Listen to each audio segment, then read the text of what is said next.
On February 3rd, 2026, Floyd Mayweather filed a lawsuit in California against Showtime Networks and Steven Espinoza, claiming they helped his former advisor, Al Heyman, misappropriate a huge chunk of his fight earnings to the tune of $340 million.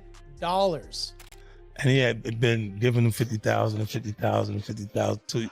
He had already gave Gamboa about 300,000 to chill on the side. And then we ended up, when he did go in, I ended up picking up all the fighters. Al Heyman was so good at his job that he was clowning these networks. He was out negotiating the networks to the point where they were giving you an inferior product because his fighters were getting overpaid for lesser fights. We weren't getting overpaid. In that, we weren't getting I'm happy for every dollar you made. Freddie Hernandez. Yeah, right. This is the golden child of Al Heyman here. But it is admirable that Al Heyman not only did his job so well, but was helping fighters get rich while he was doing it. He created a climate where fighters started to begin to believe that they were worth more money. I don't mean to me. You're worth all the money in the world to me, the fighters. But I mean to the marketplace. My thought is everything has a price. There is not a number that can get you back in that ring. 80 million, 100 million. Nah, because now you selling your soul. $100 million, you can have my soul. That's you. Now we know your character. Sometimes, you know, you look at people and you be like, dang, man, you ain't got no dignity. You ain't got no morals. Like, come on, man. Like, what you gonna stand for if everything is about money? Like, I never was in a sport because of money. Crawford would beat you. That's the jab 50 Cent fired while mocking Floyd Mayweather. And it all ties back to a shocking $340 million lawsuit. What makes this case even more intense is the massive size of the claim. Floyd Mayweather isn't pointing at minor accounting mistakes. He's claiming a deliberate scheme that played out over time. As stated in the filing, money from some of the biggest fights in combat sports history reportedly disappeared, including the Conor McGregor event that broke pay-per-view records. Now, the unbeaten legend says the truth was right in front of everyone. Floyd is stepping into the courtroom to fight for money he claims that he was never paid, and he wants justice on his terms. So let's talk details. Let me tell you about the lawsuits. On February 3rd, 2026, Floyd Mayweather filed a lawsuit in California against Showtime Networks and Steven Espinoza, claiming they helped his former advisor, Al Heyman, misappropriate a huge chunk of his fight earnings to the tune of $340 million. Mayweather says the money is still missing and unaccounted for, and he's now suing Showtime and Espinoza for aiding and abetting breach of fiduciary duty, civil conspiracy to commit fraud. Ooh, that's... At the heart of the storm is Al Heyman, once Mayweather's closest advisor. The lawsuit describes a betrayal, accusing Heyman of secretly diverting fight earnings while keeping Floyd unaware. Partial documents, missing records, and unclear accounts allegedly made sure Mayweather never had the complete financial picture. For a fighter who built his empire on control and precision, this revelation hits at the very core of his legacy. Floyd argues that during his legendary career, where he generated $1 billion in revenue plus and pay-per-view money, a significant portion of the funds that he made through those events, through his fights, didn't make it into his hands because they were funneled through accounts controlled by his then advisor, Al Heyman. Now, Mayweather says that Showtime delivered those checks and funds through systems that helped Heyman get the money instead of paying Floyd directly. The lawsuit also points to some of boxing's biggest pay-per-view fights, including fights against Manny Pacquiao and Conor McGregor, events that generated hundreds of millions in revenue. Mayweather's legal team said he generated hundreds of millions in revenue for Showtime and now wants to recover what he claims was unfairly taken. Things became even more suspicious when Mayweather's new team got involved. Once Richard Schaefer and his representatives pushed for transparency, Showtime reportedly did not deliver full financial breakdowns. Especially concerning were the missing details connected to the Manny Pacquiao mega fight and the McGregor crossover event, two of the most profitable bouts ever held. Yet, according to the lawsuit, the numbers just didn't add up. Al Heyman himself, the advisor that Mayweather blames for the missing money, is not named as a defendant in the lawsuit. Instead, Mayweather's legal action targets the network and Steven Espinoza. He claims they aided and abetted these alleged financial wrongdoings. So what does this mean, and what's like a potential outcome for this case that's coming up? Well, the lawsuit could have some pretty serious implications, not only for Floyd's legacy, but also for how networks and advisors handle fighter compensations. Mayweather wants hundreds of millions back plus punitive damages, pushing this beyond a simple accounting dispute. If the court rules in his favor, it could open the door to more scrutiny of boxing's behind-the-scenes financial relationships. Now, this legal fight threatens to reveal what truly went on behind the scenes of boxing's biggest paydays.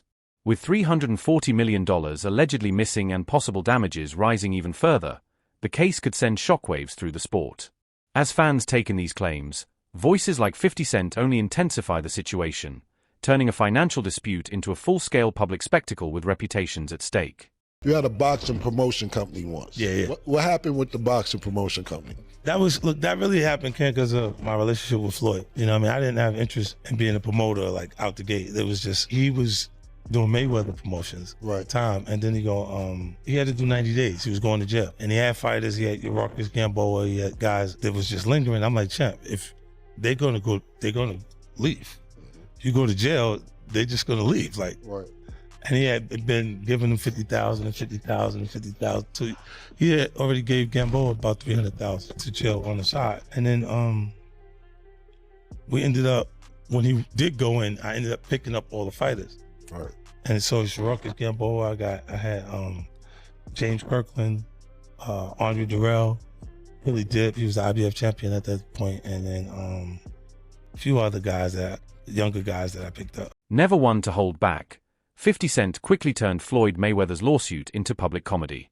Building on years of online digs, the rap mogul didn't just mock Floyd, he suggested a blunt solution. According to 50, there's only one way to recover that missing $340 million. Step back into the ring for 2 huge fights that would instantly make headlines, he wrote on Instagram. Oh no, don't cry now, champ.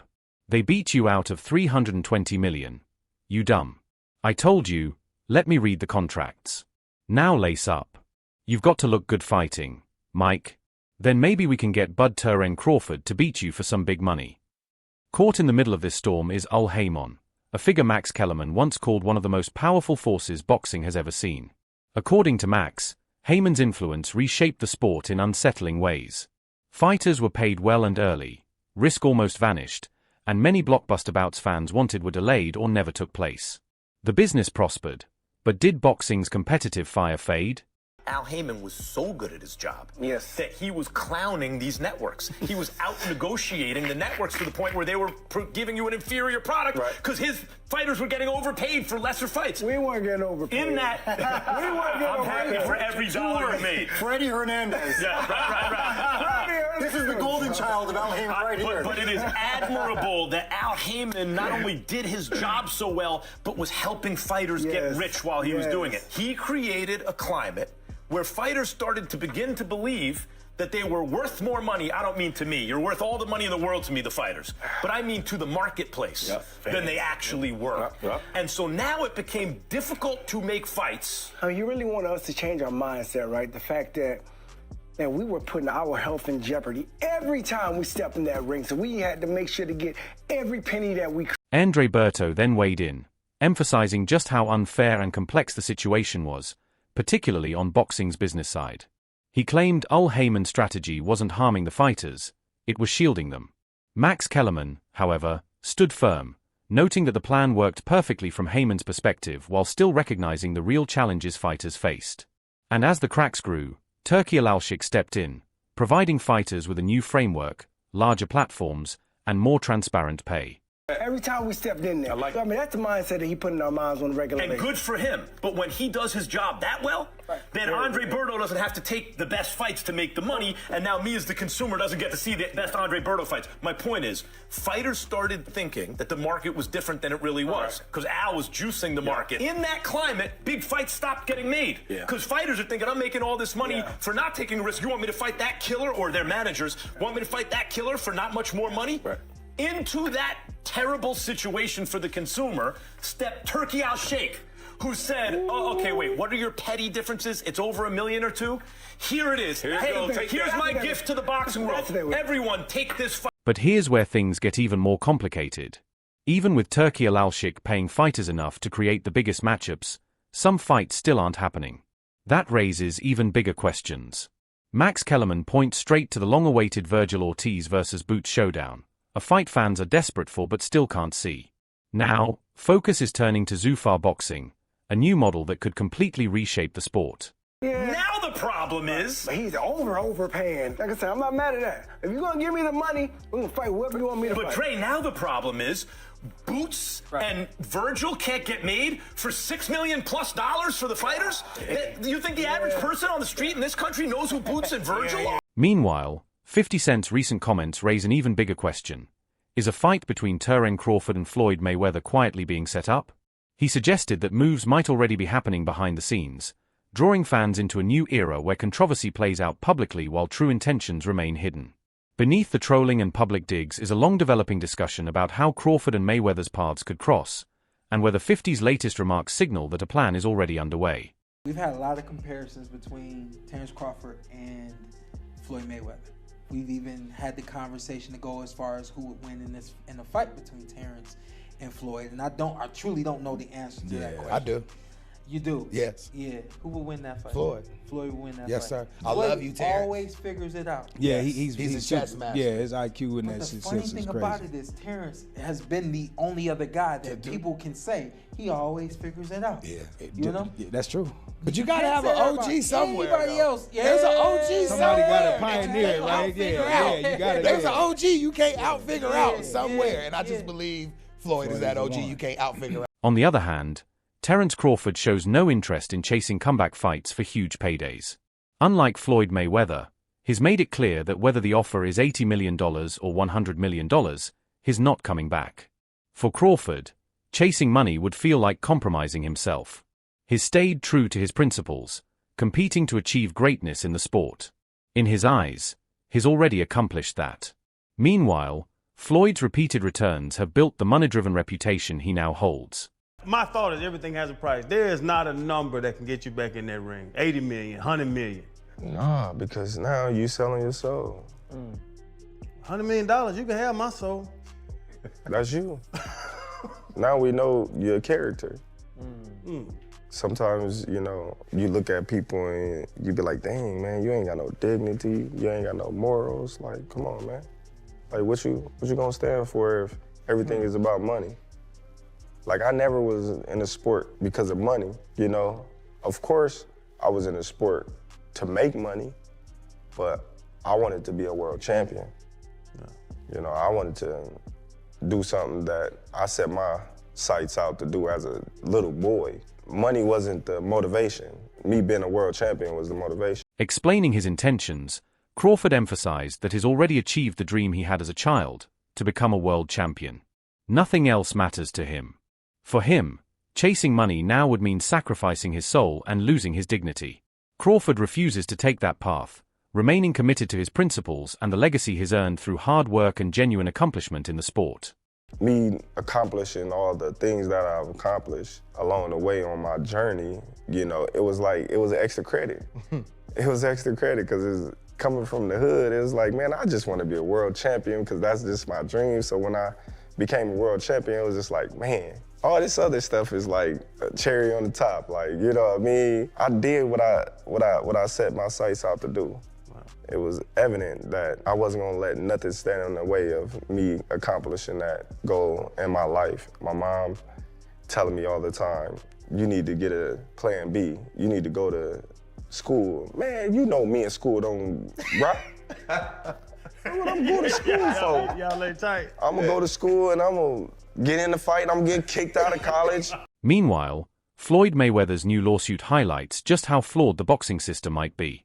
He alleges that money from his biggest fights, including Manny Pacquiao and Conor McGregor, was funneled into accounts controlled by Al Haymon. Years later, when his new team requested Showtime's records, they were told the documents had been lost in a flood. Now suing Showtime and Steven Espinosa for fraud, civil conspiracy, and unjust enrichment, Floyd is also seeking punitive damages. His attorneys are confident, with Bobby Samini stating, "Floyd is one of boxing's biggest pay-per-view draws. He generated hundreds of millions of dollars in revenue for Showtime." Mr. Mayweather now takes this fight to the courtroom to recover what he rightfully earned. Retiring undefeated at 50, Mayweather is prepared to go the distance in the courtroom just as he did in the ring. While Showtime has long been the premier platform for fighters worldwide, this lawsuit casts a bright spotlight on what happens behind the scenes. If Crawford ever commented on it, it could trigger a flood of questions about organizers, managers, and fighter deals. Regarding Floyd's legacy, opinions are divided. Many fighters, including Keith Thurman, view him more as a businessman than a sportsman, strategically pursuing money at every opportunity rather than focusing solely on the sport. Some of your best fights happen under the Showtime platform. Can you share a little bit of your take on what's going on with Mayweather? He's suing Showtime for $340 million. Nah, we don't care. Money man trying to get more money and had a lot of money and did dumb things with money, and it is what it is, man. Rich people got rich people problems. I ain't mad at it. Doubts about the validity of Floyd Mayweather's claims have been mounting. People are questioning whether he's creating another drama from personal disputes. The situation gets even murkier knowing that Floyd isn't suing Al Haymon directly, but Showtime, the entity that funneled money to Haymon. How could Floyd not notice this throughout his career? And if he did receive the money, where did it actually go? Questions of timing, awareness, and intent now loom over his claims. I don't know whether or not Al Haymon did any of this or not. This is an accusation made in a civil court by Floyd Mayweather Jr., not even against Al Haymon. We'll see where exactly and why, I don't know, he wouldn't sue Al Haymon. He's suing the people that paid Al Haymon the money and appropriated it to Al Haymon instead of to Floyd Mayweather Jr. directly. We would have to understand the contractual relationships between those parties to see whether or not this is something that Floyd should have known about or did know about or maybe did not understand. Because it seems very, very funny that Floyd would not know that the money was getting paid to Al Haymon and not directly to him. From 50 Cent's shocking remarks, "Crawford beats you," to the whirlwind of Floyd Mayweather's $340 million lawsuit, the boxing world is buzzing. Crawford sticks to his path, rejecting comeback fights for money, while Floyd keeps generating controversy and headlines. Could 50 Cent's jabs hint at a Crawford versus Mayweather fight quietly brewing behind the scenes? What do you think? Real or just hype? Drop a comment, smash that like, and share and subscribe for all the latest boxing drama.